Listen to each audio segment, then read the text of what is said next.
buenas noches, señoras y señores. Telenieves se ha comprometido en una aventura periodística realizando para ustedes un proyecto que teníamos ya en mente hace tiempo, y era el de buscar las huellas de los antiguos granadinos, de los que estuvieron en nuestra tierra cuando era la España árabe y cuando era el reino de Granada musulmán. Lo vamos a hacer en 3 episodios. El primero va a tocar precisamente los años de vicisitudes, los últimos años en el reino de Granada, cuando llegaron los reyes católicos, su expulsión, y luego nos iremos a Puerta de África, Tánger, y en último lugar nos introduciremos en una de las grandes poblaciones donde ellos se instalaron, dedicándose a la agricultura y sobre todo a la artesanía. Esto es lo que vamos a tocar hoy, los últimos años, sus vicisitudes y algo de la historia de Beni Ahmar, que es la dinastía del rey chico, el rey Optil. Espero que ustedes lo disfruten.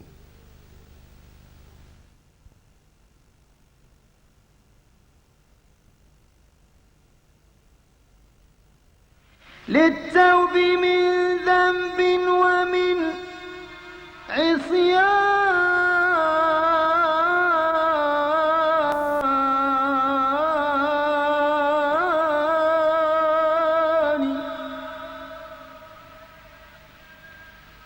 هذا خلاص النفس من أوصابها فكاك الجسم من أدران هذا سمو وامتثال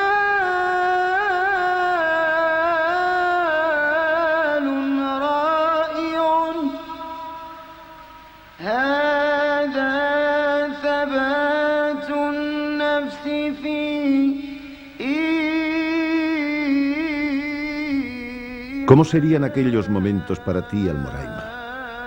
Cuando dijiste adiós a tu reino, a tus tierras, a tus gentes. Tu destino espera tras las montañas. Tus ilusiones han de cambiar para siempre por el abrupto futuro fragmentado en temores y hostilidades.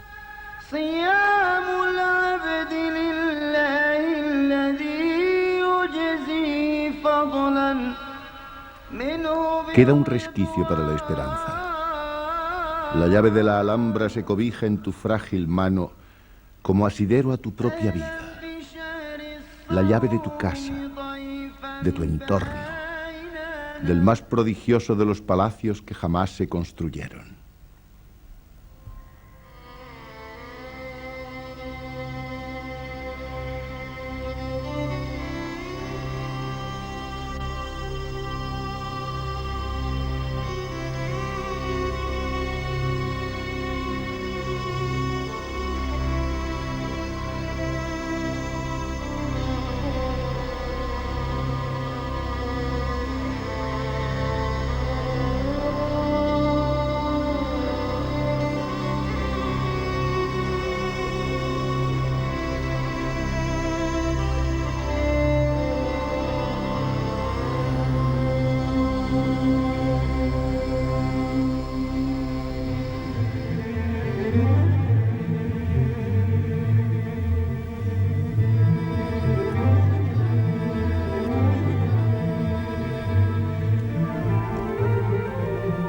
La Alhambra comenzó siendo uno de tantos castillos de los emires de Córdoba en el siglo IX.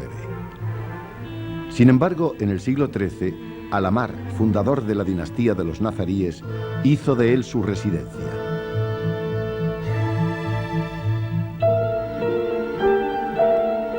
Lo abasteció de agua y levantó la torre de la vela y la del homenaje. Pero la gran masa de construcciones de la Alhambra se debe a Ismael Yusuf I, el más activo de los constructores de la Alhambra, y a Muhammad V, que ornamentó el palacio con la vistosidad actual, llenando todo el siglo XIV. Un terremoto en 1522, la rebelión de los moriscos en 1569 y el incendio de un molino de pólvora en 1590 ocasionaron horribles destrozos.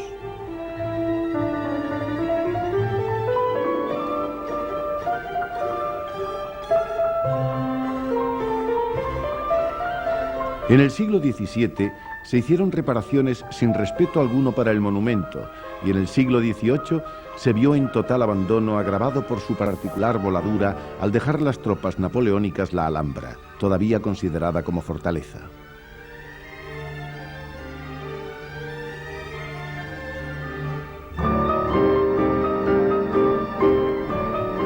Reinando Isabel II, por su iniciativa, se reanudaron las restauraciones con arreglo a un criterio más poético que arqueológico.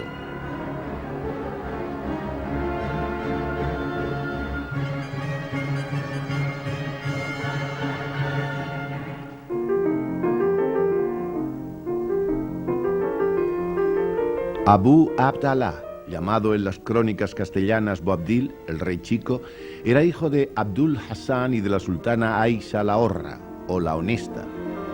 Por instigación de esta y con la ayuda de sus partidarios, los abencerrajes, disputó el trono a su padre, a quien apoyaban los zegríes. El sitio de Loja y el avance de los cristianos por territorio de Málaga puso una tregua a estas luchas y obligó a Abul Hassan a salirles al encuentro, consiguiendo una victoria. Queriéndole emular Boabdil, cercó a Lucena, pero en una salida hecha por los cristianos, fue cogido prisionero y destruido completamente su ejército. Solo obtuvo la libertad bajo promesa de vasallaje y tributo a los reyes católicos.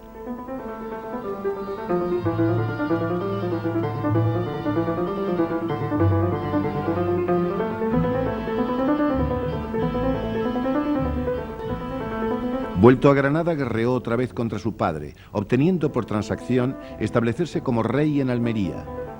Habiendo abdicado a Abul Hassan en su hermano Abdalá el Sagal, Boabdil marchó a combatir a su tío hasta que ambos concertaron dividirse el reino granadino. Roto así el pacto hecho con los reyes católicos que le habían prestado su ayuda, sitiaron estos Granada, que capituló el 2 de enero de 1492.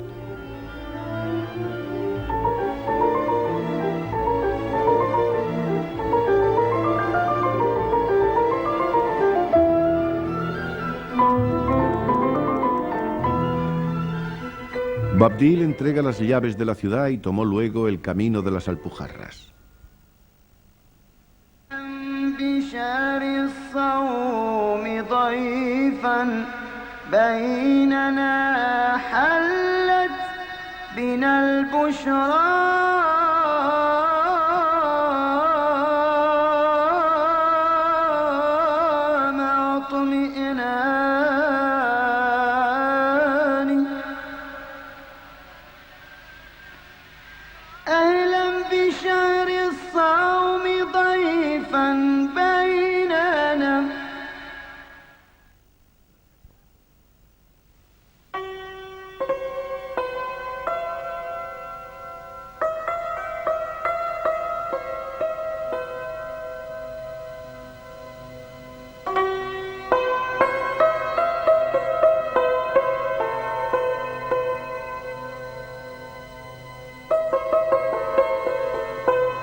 Nos preguntamos cómo fueron aquellos últimos días para los miembros de la dinastía Beni Ahmar.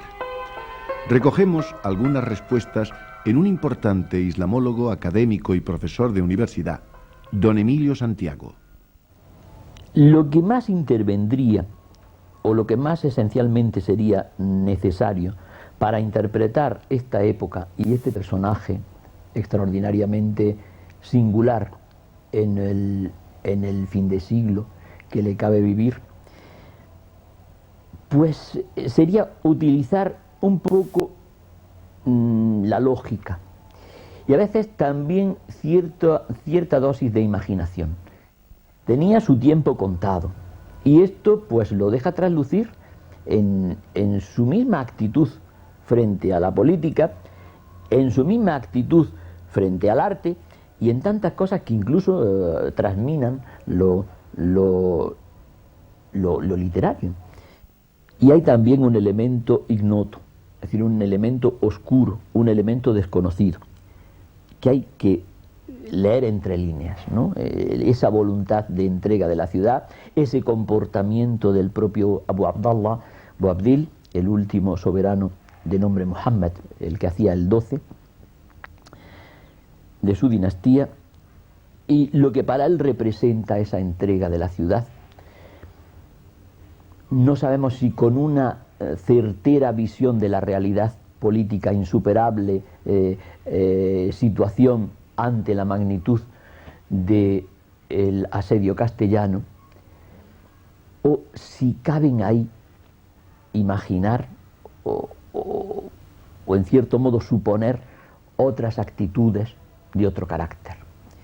Para mí, que fue un hombre consciente plenamente de un drama en el que se veía inmerso como una figura kafkiana, ¿no? En el que se veía protagonista de algo realmente inexplicable en muchas de las facetas de ese poliedro, pero que tiene una intuición, es decir, que es sabedor, como pocos, de las presiones castellanas y de, diríamos, lo inexorable que a veces acontece con la historia. Y tiene un raro ingenio o un raro pálpito en algunos políticos, no que prefiere retirarse antes que sea demasiado tarde.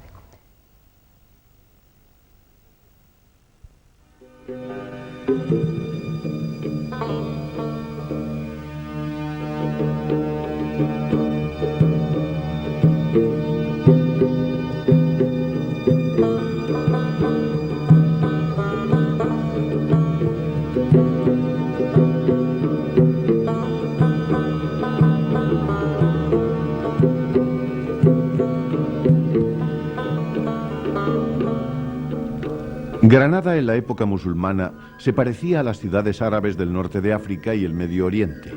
Como estas, tenían en el centro una medina o ciudad amurallada donde estaban los principales mercados, el alcázar o residencia gubernativa y la mezquita mayor.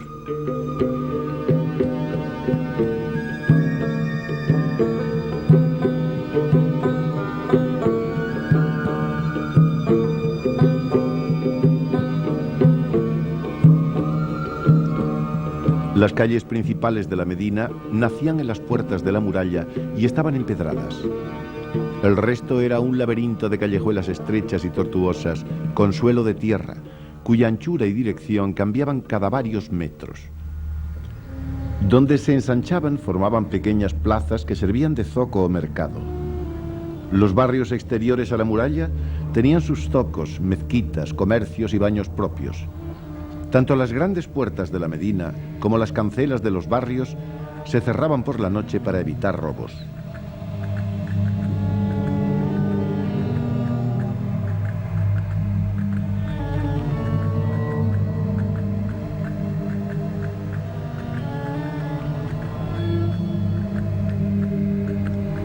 La importancia de las ciudades árabes se medía por el número de sus puertas. Siempre cerca de la puerta principal de cada ciudad se hallaban el cementerio y el vertedero público, y también más alejada la leprosería.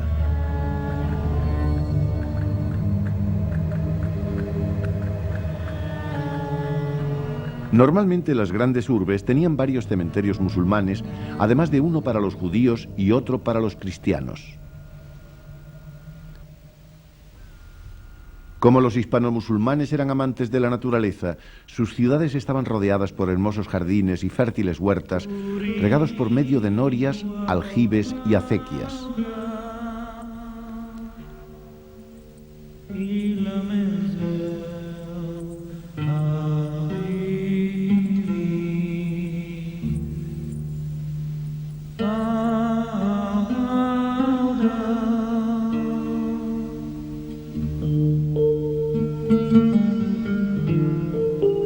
La idea del legado andalusí partió de Jerónimo Páez, quien, conocedor de la gran significación cultural de la época, expone infinidad de atisbos sobre la presencia árabe en Granada hasta el destierro musulmán. Mi opinión siempre ha sido que realmente el reino nazaritita de Granada, que como se sabe era la parte oriental de Andalucía y que fue un reino de taifas después del califato de Córdoba, por razones quizá de personas, por razones de orografía, por razones de que el resto del mundo, digamos, islámico o musulmán de España iba perdiéndose, concentró una enorme capacidad de belleza, una enorme capacidad de fascinación, un mundo donde fue una mezcla de el resto de los musulmanes que venían, ¿no?, Andalucía, que venían a Granada, y creó realmente una serie de temas, una serie de elementos arquitectónicos, que realmente la cultura nazarita fue realmente un momento de gran esplendor en la España musulmana después del califato de Córdoba. Y en ese sentido yo creo que la Alhambra es el reflejo y lo que es un poco todo el Reino de Granada, Alcalá la Real, Loja, todo lo que fue Alhama, ¿no? Es un poco la esencia o la quinta esencia de lo que fue la parte más espléndida del reino de hispano-musulmán en Andalucía. Siempre quizá como alguien que nace en Granada, uno vuelve un poco hacia atrás y se imagina ese mundo que trata de recrear. Lo recrea en imágenes, lo recrea en poesía, lo recrea en literatura, lo recrea en plasticidad. Y yo siempre pensé que en alguna medida no solo somos herederos de esa cultura andalusí, sino al mismo tiempo un poco parte y actores, ¿no?, y sufrientes de lo que fue el proceso de hundimiento de la cultura andalusí o del Reino de Granada en la última época, en el 1492. Y realmente hubo una explosión cultural, yo creo, desde la parte más positiva de lo que fue Al-Ándalus, en su conexión con el mundo marroquí, que era un mundo importante, pero también un mundo más puritano, menos abierto, puesto que al final eran los nómadas, ¿no?, del desierto de la parte sur, tanto almohades como almorávides, los que realmente vinieron y mantuvieron los reinos de taifas en su lucha con el mundo cristiano.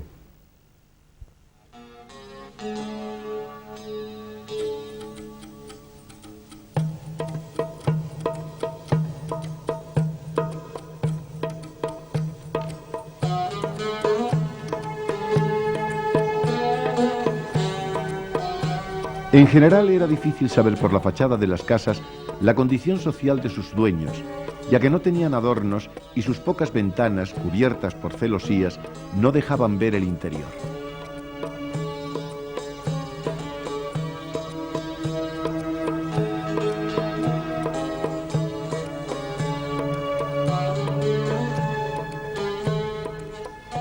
La mayoría de las casas eran de 2 pisos. Las mansiones ricas tenían un portón de entrada siempre cerrado que comunicaba a un zaguán por el que se llegaba a un patio central de planta rectangular. 3 de los lados de este patio tenían galerías cuyo techo sostenían columnas de mármol y su centro lo ocupaba una pequeña alberca con un surtidor para refrescar el ambiente en los días de calor. En un rincón había una estrecha escalera por la que se subía al piso superior, reservado exclusivamente a las mujeres.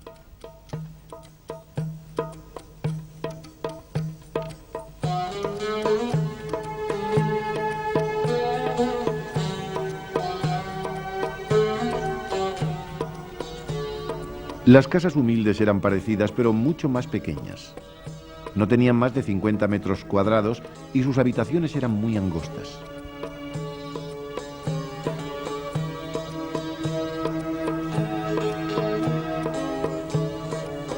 Su forma de vida no resulta peculiar para los granadinos, que en el barrio del Albaicín mantienen la estructura arquitectónica de la época musulmana.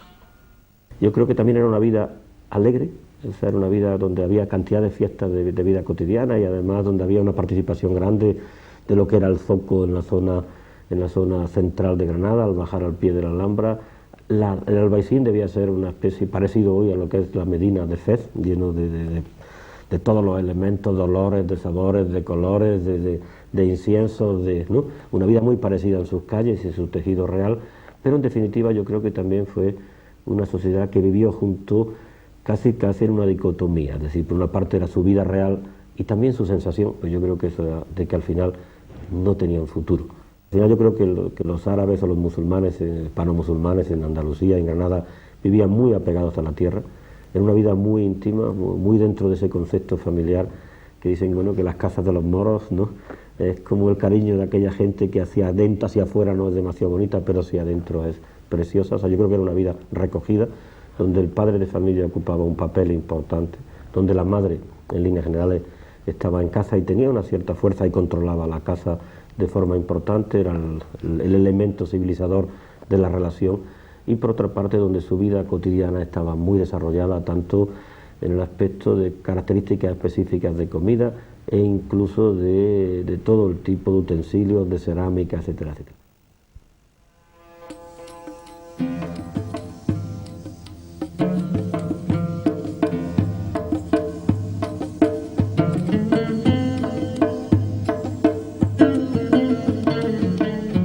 La familia hispano-musulmana se basaba en el patriarcado. El padre de familia tenía poder sobre la esposa, los hijos e incluso los servidores. Según la ley musulmana, todo varón podía tener hasta 4 esposas legales, pero esto solo sucedía en realidad en las clases altas. Los pobres eran monógamos por necesidad, pues no tenían dinero para mantener a más de una esposa. Pero ¿cómo fueron aquellos últimos días de los musulmanes que fueron expulsados del reino? La concepción histórica ha dado giros según se abunda en la investigación. Don Emilio de Santiago no está muy de acuerdo con el oropel con que se ha ilustrado todo aquel acontecimiento, ya que la historia es para enseñarla, no para contarla, según sus palabras. La historia que se cuenta son los cuentos, es decir, que eso puede estar muy bonito, pero ese es, diríamos, el elemento literario, que lógicamente pues, puede ser lo que usted quiera. Ya decía Joyce, literatura puede ser todo. La historia que se enseña es como una especie de acta notarial de una realidad. Exacto. Que nosotros analizamos a través de las crónicas o de los elementos que poseemos para vertebrarla. Que esta vertebración de la historia realmente no haya tenido un control científico, pues habrá ocurrido a veces sí y a veces no. Que el individuo es más proclive a las consejas y a las leyendas y a todo aquello que tiene un cierto oropel atractivo, eso es que es tan humano. Y lo otro parece más árido. Pero ocurre una cosa, incluso lo vemos en ciertas novelas, ¿no?, que optan por inventar, optan por fabular, y no digo autores, cuando en realidad si hubieran solo remitido a lo auténticamente, o al menos a lo auténticamente histórico, o al menos lo que recoge la historiografía, hubiera resultado tan extraordinariamente fabuloso como lo que inventan. Es decir, la vida del reino nazarí es tan extraordinariamente galvánica y atrayente y fascinante que a veces con solo constatarla tenemos el elemento literario. No tenemos que recurrir a inventos y a delicuescencias de una literatura, como le diría yo a ustedes, pues realmente frágil, ¿no? Porque es revestir a esta figura de halos que pueden estar en la mente del escritor que fabula, pero que les hurtan la evidencia histórica, que supera con mucho esa interpretación, por otra parte, acientífica del literato.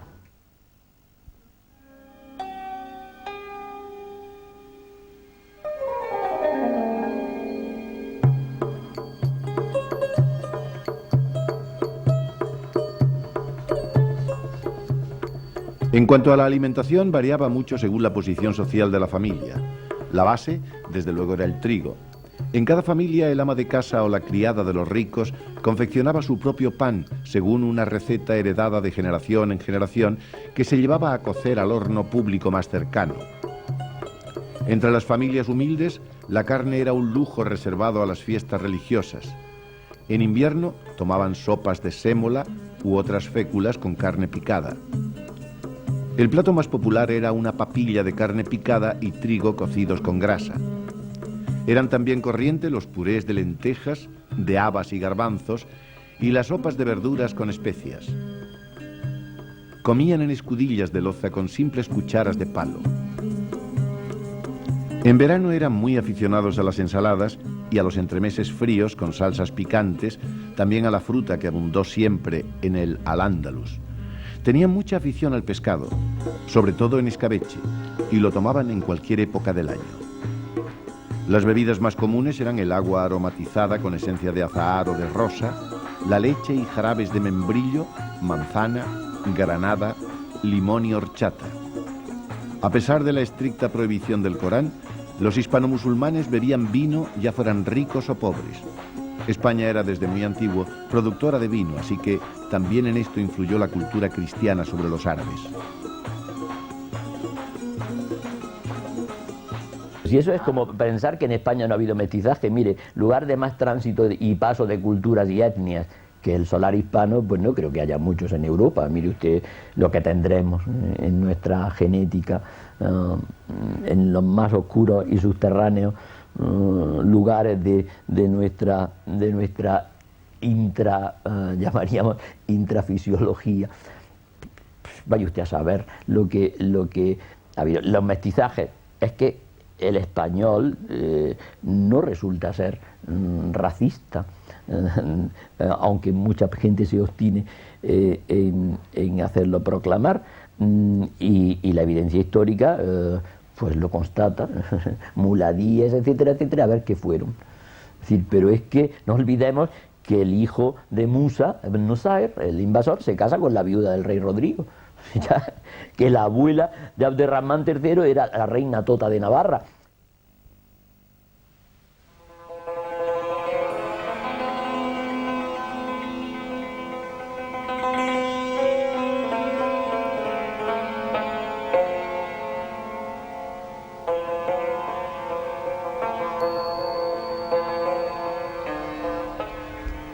La declinación de los nazaríes se precipitó tras la destitución de Mohamed VIII, cuyo imperio a partir de entonces marchó inexorablemente hacia su total ruina. A través de los 2 últimos tercios del siglo XV, los monarcas se sucedieron en vertiginosa carrera. Sus mandatos tuvieron escasa duración. La mayoría de ellos solo lograron mantenerse en el trono durante algunos meses y hubo quien lo ocupó un par de semanas.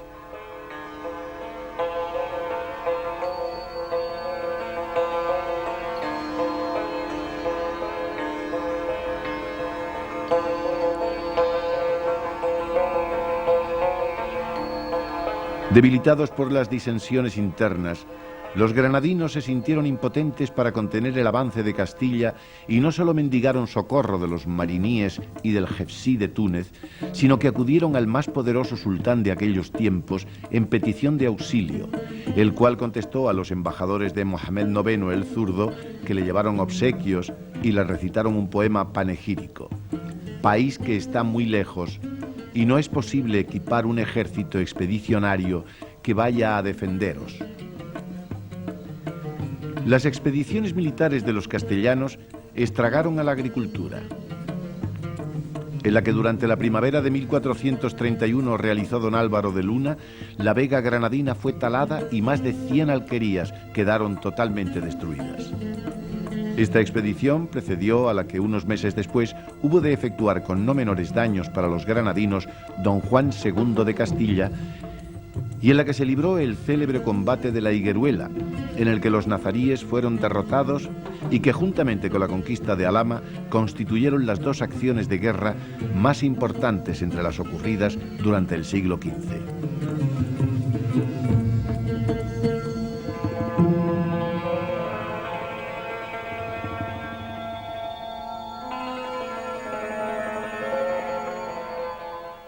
Es el resultado de una política sensata y sagaz de parte cristiana, y de otra parte de una convulsión absolutamente imparable, diría yo con una frase un poco rebuscada, en despeñadero de las circunstancias internas, fratricidas realmente, ¿no? No olvide que ahí hay en juego 3 personajes: Abul Hassan Ali, el padre de Boabdil, su tío el Zagal y el propio Boabdil, con unos intereses, unos malquistamientos y unas situaciones en las que no solo participaban ellos 3 como figuras principales de estas controversias, sino que eran bandos, eran auténticas,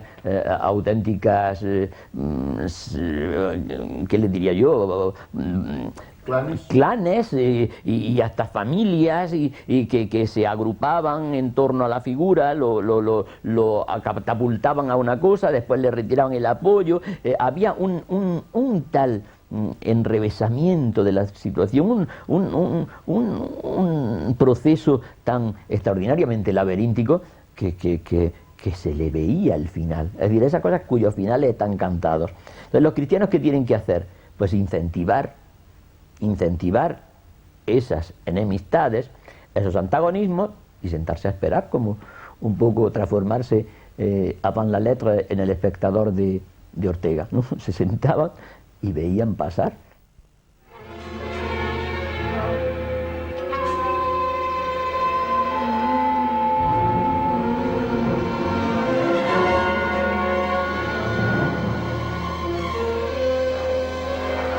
La historia legendaria de la Granada del siglo XV culmina el sangriento episodio de la matanza de los Abencerrajes que difundió Ginés Pérez de Hita en su novela histórica que trata de las guerras civiles de Granada. La realidad de esa leyenda ha sido puesta en tela de juicio por algunos eruditos, pero el hecho que la motivó aparece probado documentalmente con indiscutibles testimonios extraídos no solo de fuentes castellanas, sino también de textos árabes. No hubo una, sino varias matanzas de abencerrajes durante el siglo XV. Entretanto ardía Granada en discordias y guerras intestinas. Muley Hassan había sido destronado por su propio hijo Boabdil, pero este cayó luego prisionero de los reyes católicos que le dieron la libertad bajo ciertas condiciones para que siguiera fomentando la discordia. Efectivamente, el príncipe moro penetró ocultamente en Granada, originando una tremenda lucha entre cegríes o defensores del padre y abencerrajes partidarios suyos. Se resignó aquel a ceder a favor de este parte de sus estados, falleciendo poco después.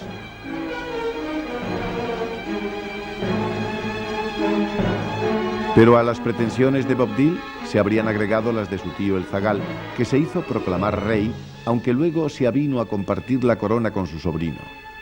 Por último, habiendo sufrido una derrota el Zagal, fue destronado, quedando como único rey Boabdil.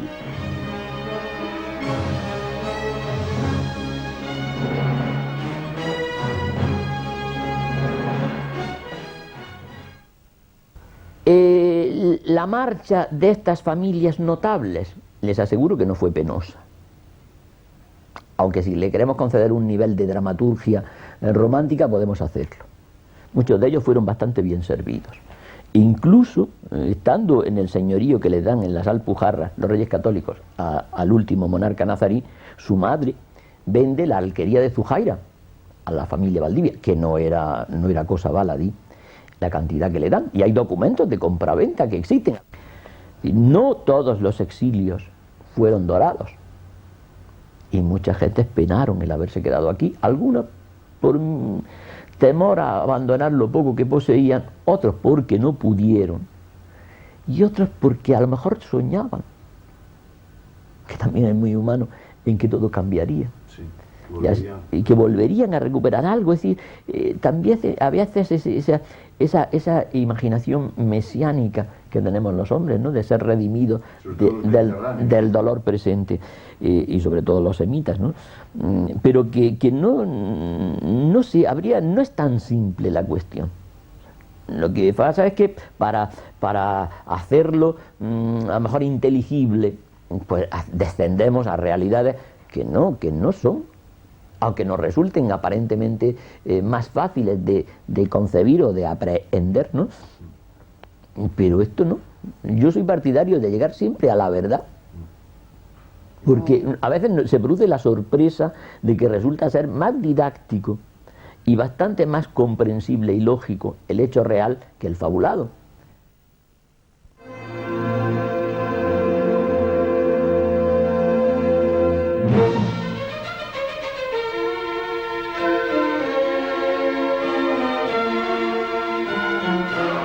Todo ello favoreció la victoria y los avances castellanos sobre Granada en el siglo XV. Sucesivamente caen en manos cristianas Loja, Ronda, Vélez Málaga, Baza, Guadix y Almería, poniéndose a 2 leguas de la populosa ciudad.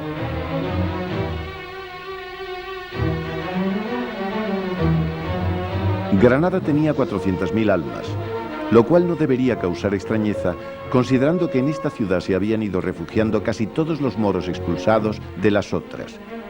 Se hallaba defendida por altas murallas flanqueadas por 1030 torres. El campamento cristiano en su asedio a Granada se quemó una noche por incendio casual. Mas los reyes católicos levantaron en su lugar un pueblo al que dieron el nombre de Santa Fe para significar el irrevocable propósito de conquistar Granada.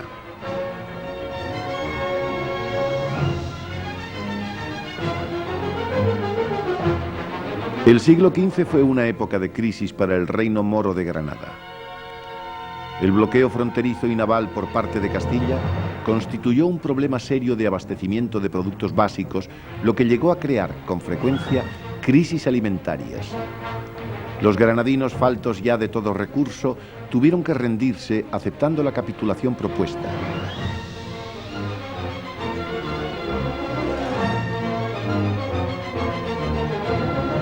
Las cláusulas de esta capitulación, según las cuales serían respetadas las vidas, haciendas, religión, usos y costumbres de los musulmanes, no fueron escrupulosamente cumplidas. Granada se rindió el 2 de enero de 1492.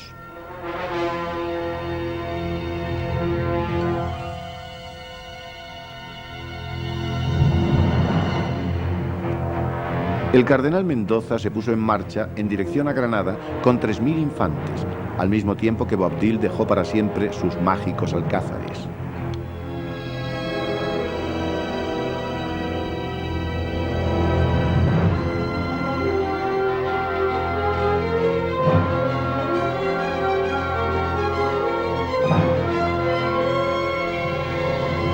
Este encuentra al rey Fernando y entregándole las llaves de Granada le dice: «Estas son, señor, las llaves de este paraíso». El rey moro siguió su camino y al llegar a la cima del monte Padul, desde donde divisa por última vez la ciudad de Granada, volvió hacia ella sus ojos llorosos y dio un hondo suspiro, por lo cual se llama a este sitio el suspiro del moro, mereciendo que su madre, la sultana Aisha, le dijera: «Llora, que bien puede llorar como mujer quien no supo defenderla como hombre». El padre Guevara fue el primer escritor castellano que narró este suceso, asegurando que el relato lo había escuchado de un viejo morisco granadino. Como ocurrió con la leyenda de la matanza de Abencerrajes, la del suspiro del moro ha sido considerada desprovista de fundamento histórico. Pero en la crónica histórica de la Casa de Granada, escrita a comienzos del siglo XVI por un cronista anónimo, se relata como sucedido real.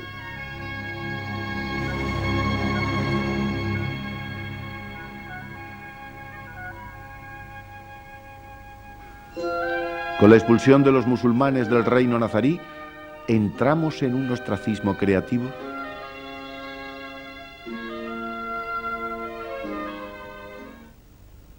No, lo que entramos es una pérdida de una cierta identidad. Mire, cuando se permuta una cultura por otra, si no hay una fascinación, como ocurrirá, que después, y tantas veces pasa, que los conquistadores se fascinan por los conquistados, si no, no tendría razón de ser que la Alhambra no hubiera sido destruida. Ha habido más destrozos, diríamos, en tiempos más recientes que en épocas realmente casi coetáneas, ¿no?, de sus últimos momentos. Pero no olvidemos el trauma que representa para Granada la pérdida de su módulo musulmán y esa alteración forzada y casi subitánea, porque es que se acuestan musulmanes, ¿y qué podemos decirlo?, y se levantan en una dominación cristiana. El pueblo no era conocedor, que eso es extraordinariamente importante. No olvide que la entrega de Granada no se hace de día en ese lugar que parece remitirnos a las circunstancias, no, sino que se hace por la noche y en la Torre de Comares ante don Gutiérrez de Cárdenas, y el Boabdil pues entrega la ciudad. Y los musulmanes se levantan, los que no habían visto sino el trajín y el ajetreo y el tráfago entre movimientos de tropas, pues se dan cuenta que de pronto están en manos cristianas, con lo que ello conlleva. Lenguajes distintos, costumbres distintas, vertebración de la ciudad. Es decir, de cualquier modo, es un fortísimo trauma.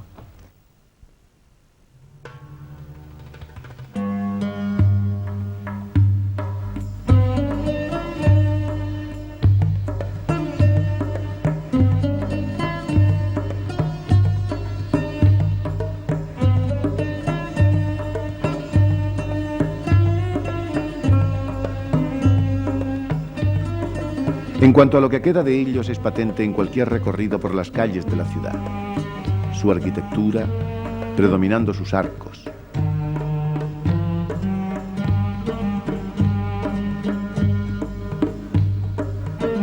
Los últimos reductos de aprendizaje están bastante olvidados por las instituciones, que no alientan a los jóvenes como debieran a continuar con una labor secular llena de belleza y maestría.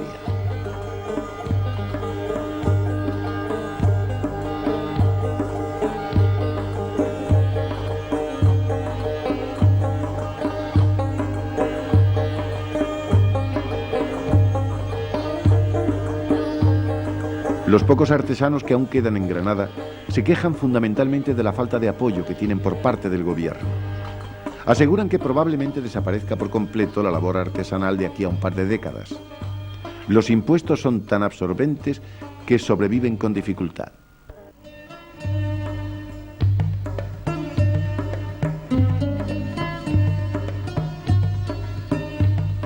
Manuel Garnica es un artesano del Zaidín. Recibió un encargo de Arabia Saudí para hacer 12 faroles de latón y de cristales policromados al más puro estilo granadino. La Guerra del Golfo dio al traste con el encargo y el señor Garnica muestra la primera de estas piezas con orgullo. Es evidente que es una obra maestra.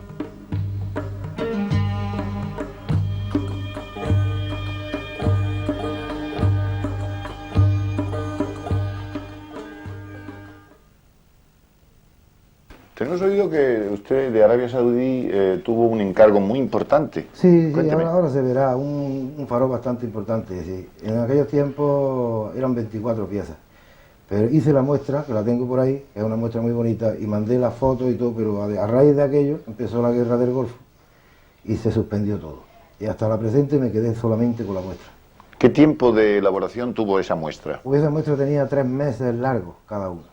3 meses largos. Con varias personas trabajando Sí, en ello. claro. Yo solamente iba haciendo los dibujos y las cosas, y los demás soldando, otro pintándolo, en fin, 3 o 4 personas que estábamos. Dígame, don Manuel, ¿por qué el gobierno parece ser que no subvenciona o estimula un poco la labor del artesano para que vaya de Pues alguna es manera? una cosa que no la entiendo yo, porque esto no se puede comparar con las fábricas donde hay maquinaria, y hay prensa y hay una cantidad de maquinaria que facilita mucho la labor. Aquí es todo artesanalmente hecho a mano, como se puede comprobar, las herramientas me las hago yo, o sea que es todo a mano completamente. Entonces pues no debíamos de pagar tanto impuestos, porque es que verdaderamente no podemos seguir. Bueno, aparte de culpar un poco la desidia por parte del gobierno, también parece ser que el público en general no valora la labor artesanal. Bueno, ahora en estos tiempos se valora menos. Hace unos 10 años, de 10 años para atrás sí se valoraba bastante. Entonces había mucho trabajo y había mucha gente que ponía mucho interés en esta artesanía. Todavía hay, ¿no? Pero que ya menos. Los turistas parece ser que son los más volcados en este tipo de faroles. El alemán, el mercado alemán es bastante importante, y también los árabes, Arabia Saudita, Kuwait, Dubái, todos esos sitios. El americano también le va, los ingleses, hay muchos, hay bastante. ¿Usted es consciente de que lo que usted realiza es ni más ni menos que descendencia de la antigua artesanía musulmana en Granada? Yo pienso que sí. Esto lo dejaron aquí los árabes. Lo mismo que nos dejaron la taracea, nos dejaron la cerámica y nos dejaron las alfombras. O sea que esto de granadino que se ha levantado aquí en Granada. Estaba muerto, diríamos, esta artesanía estaba muerta totalmente, y como ya le he dicho antes, mi maestro la levantó. Señor Garnica, ¿ha visto usted bien en libros o visitando personalmente otros lugares, otros países, artesanía de ellos de origen musulmán? ¿Cómo lo ve? ¿Lo ve familiar? ¿Lo ve como algo que ustedes...? Son muy parecidos, pero no son exactamente, no, son diferentes. Nosotros ya le damos otro sabor a esto. Sí. Ellos lo tienen, no sé cómo decirlo, muy arabesco. Como más oriental. Exactamente, más de su... que tiene, ve uno de ellos y uno nuestro y se nota perfectamente. Sí, la diferencia. O sea, lo de ellos tienen cierta influencia más oriental que lo granadino. Lo granadino hay una mezcla entre árabe y quizá un poco mudéjar, tirando algo castellano. Sí. ¿Cuántos artesanos como usted hay aquí en Granada? En Granada, bueno, artesanos como yo, pues pocos. Hay algunos que están por ahí haciendo cosas, pero artesanos que sepan esto a conciencia, me parece que no hay. Si hay 2, te lo digo.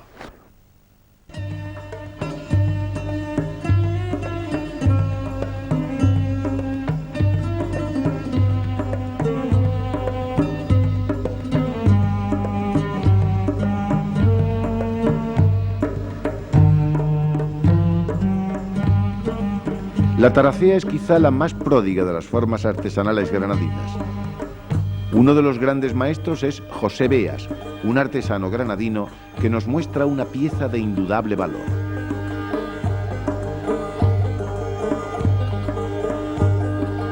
Esta mesa de despacho vale 1,5 millones de pesetas Ha sido elaborada con 6.011 piezas diferentes, perfectamente ensambladas y coladas, formando caprichosos dibujos en su superficie que al tacto es totalmente lisa. Pieza a pieza se incrusta en la madera trozos de ébano, marfil, concha de tortuga o nácar e infinidad de formas geométricas. Una mesa similar tiene en su despacho de Galicia don Manuel Fraga Iribarne. Los que piensen independientemente de la belleza de este trabajo, que es cara, le diremos que la elaboración de la misma ha llevado consigo 7 meses de duro trabajo de lunes a domingo, 12 horas diarias. Claro, es que como casi está todo hecho prácticamente a mano, por lo que se necesitan son muchas manos de obra. Y al ser tan caro toda la seguridad social, todos los impuestos que nos acarrea esto, pues por lo que nos estamos hundiendo.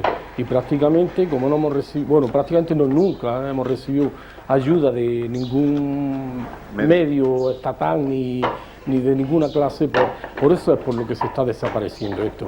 Y al final desaparecerá, porque prueba de ello es que niños, pues aprendices no hay, porque es igual que uno mayor. Primero tienes que darlo de alta desde el primer día en la seguridad social, después los dineros ya no es como antes, que venía por precio mínimo, pues trabajaba. Hoy es muy difícil, prueba de ello que no hay aprendices.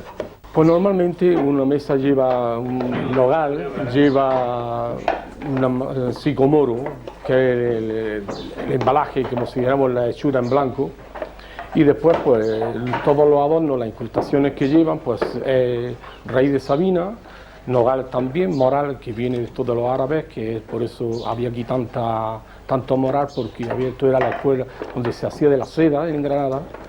Y por eso, para alimentar a los gusanos, el moreo existía, por eso existe aquí en Granada tanto moral. Y de ahí que hemos aprovechado nosotros bastante y muy bien eso, a los 500 años, que es cuando se pone negro, porque en verdad es verde, pero como en la Órgiva, en todos los pueblos estos de la Alpujarra, las casas se hicieron de moral. Al pasar el tiempo, 300, 500 años, se ha puesto negro y es una madera muy bonita, en que casi en todos los muebles la llevamos nosotros. Sí, es de la tortuga, sí, es la concha carey, que es el caparazón de las tortugas.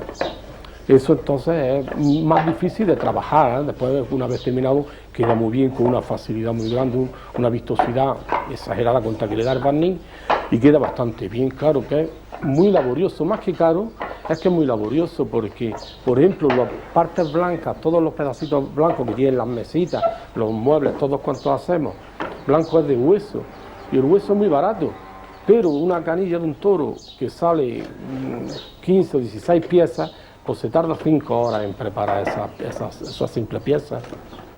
Yo estoy casi seguro, si esto no recibimos ninguna ayuda por algún medio o mecanismo que quiera imponer o poner en los ayuntamientos o el Estado o cualquiera, esto yo no les digo que esto más de 10 años no llega.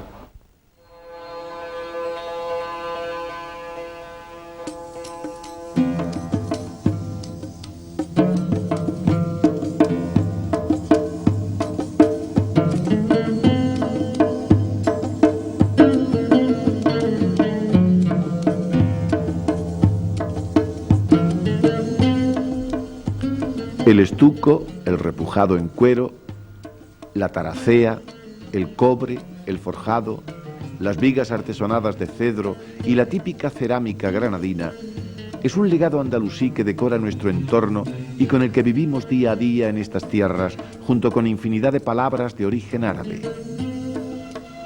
Algunas de estas palabras nos suenan muy familiar. Aceituna, acelga, acequia, adelfa, adobe, ajuar, alacena, alambique, alarido, albahaca, albaricoque, alcachofa, albornoz, alcalde, alcoba, alcohol, alcornoque, aldea, alhaja, almíbar, almohada, aludia, argolla, arrabal, arroz, ataúd, azafrán, azúcar, azucena, café, candil, babucha, barrio, caravana, corral, chaleco, espinacas, fideo, fulana, guitarra, aragán, zanahoria, zurrón, tambor, sandía, mandil, máscara, jofaina, joroba, mazorca, naranja y tantas otras que conforman nuestro léxico diario.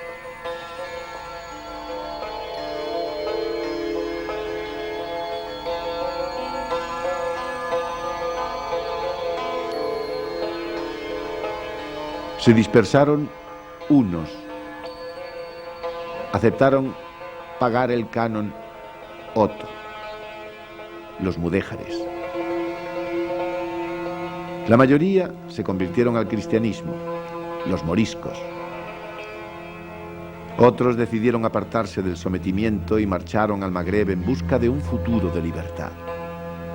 Entre tanto, los reyes católicos que hicieron su entrada a los acordes de la primera marcha real española titulada Marcha de los Clarines, recorrían el mágico alcázar de la Alhambra, terminando la obra de la Reconquista comenzada por Pelayo 8 siglos antes.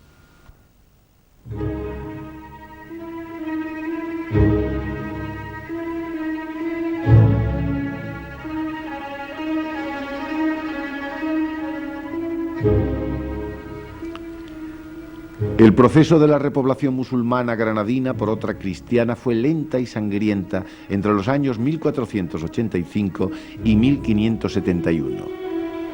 Ante el incumplimiento de las capitulaciones estalló entre 1500 y 1502 una sublevación mudéjar en las Alpujarras. Cuando fue aplastada, se puso a los vencidos en la alternativa de convertirse al cristianismo o marchar a África, dejando aquí a sus hijos menores de 14 años. Muchos, y entre ellos Boabdil, prefirieron abandonar España, trasladándose al norte de África. Otros se hicieron cristianos en la apariencia.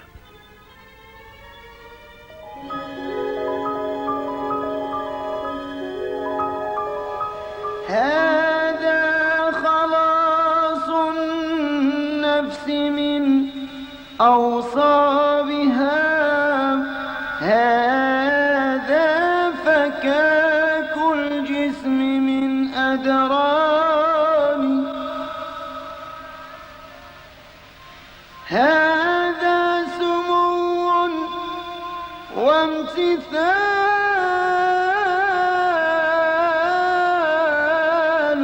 رائع هذا ثبات النفس في إيمان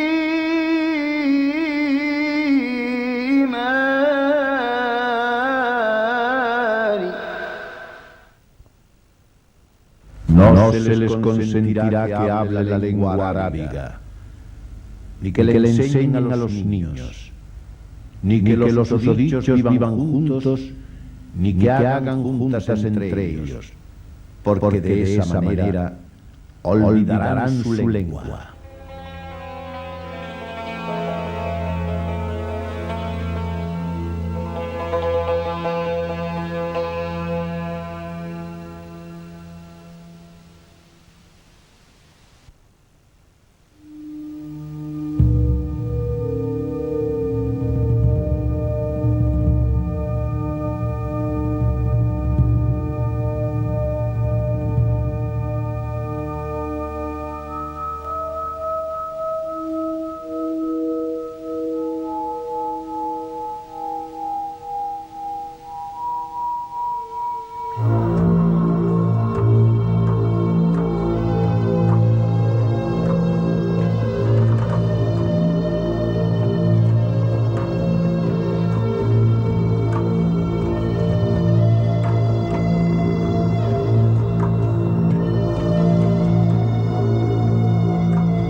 Bien, en esta primera parte, en este primer episodio de Tras las huellas de Bob Dylan, en esta trilogía, este primer episodio ha tratado precisamente de la estancia, de los últimos años de la estancia de los que fueron expulsados en su día del Reino de Granada. Nosotros, en el próximo, les ofreceremos la llegada a África, a esa África salvaje a través de Tánger, y esperemos que ustedes lo pasen muy bien viendo nuestro documental. Muchísimas gracias a todos por la atención prestada y hasta el próximo domingo.